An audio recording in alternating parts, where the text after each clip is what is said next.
வணக்கம்ப்பா. இன்னைக்கு நம்ம வீட்ல இருக்க 3 பொருள வச்சு ரோஸ் மில்க்கு தேவையான எசன்ஸ் எப்படி செய்யலாம்னு பார்க்கலாம். அதுக்கு பன்னீர் ரோஸ் எடுத்துக்கோங்க. அது நல்லா அதோட இதழ மட்டும் பிச்சுட்டு வாஷ் பண்ணிடுங்க. வாஷ் பண்ணிட்டு ஒரு பவுல்ல போட்டு கொஞ்சமா தண்ணி ஊத்தி அத நல்லா கொதிக்க விடுங்க. அது நல்லா கொதிச்சுட்டு இருக்கட்டும். கொதிச்சுட்டு இருக்கும்போதே நம்ம ஒரு சின்ன பீஸ் அளவுக்கு பீட்ரூட் எடுத்துக்கலாம். அது துருவுங்க, இல்லைன்னா மிக்ஸியில போட்டு அரைச்சிட்டு அந்த பாயில் ஆயிட்டு இருக்க அந்த ரோஸ் பெட்டல்ஸ் பாயில் ஆயிட்டு இருக்கு இல்லையா? அதிலேயே போட்டு நல்லா மிக்ஸ் பண்ணி கிண்டி விடுங்க. அது கொதிச்சுட்டு இருக்கட்டும். அந்த பீட்ரூட் போட்டால் தான் நம்மளுக்கு அந்த கலர் கரெக்டான கலர் நம்மளுக்கு கிடைக்கும். இப்போ கொதிக்குது பார்த்தீங்களா? அந்த கலர் நம்மளுக்கு கரெக்டாக கிடச்சிரும். சைடில் கிண்ணத்தில் கொஞ்சம் தண்ணி ஊற்றி சர்க்கரை போட்டு நல்லா கொதிக்க விட வேண்டியதான். சர்க்கரை பாகுக்கு தேவையான அளவுக்கு சர்க்கரை போட்டுக்கோங்க. எவ்வளோ தண்ணி ஊற்றுமோ அதுக்கு தேவையான அளவுக்கு சர்க்கரை போட்டு நல்லா கொதிக்க விடுங்க.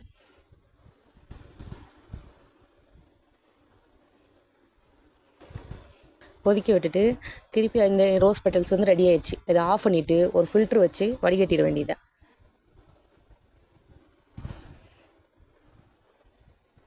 நான் வடிகட்டிட்டு நம்ம ஆல்ரெடி சக்கரை பாகு கொதிச்சுட்டு அதில் ஒரு 1 or 2 ட்ராப்ஸ் லெமன் சாறு, எலுமிச்சை சாறு கொஞ்சம் ஊற்றுங்க. அப்போ தான் கெட்டியாகாமல் இருக்கும்.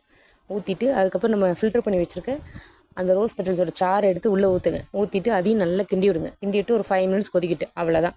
ஆறுனதுக்கப்புறம் ஒரு கண்டெய்னரில் போட்டு மூடி வச்சுக்கோங்க. நான் ஆல்ரெடி ரோஸ் மில்க்கு இந்த எசன்ஸ் வச்சு ரெடி பண்ணி போட்டிருக்கேன் வீடியோ. ட்ரை பண்ணி பாருங்கள்.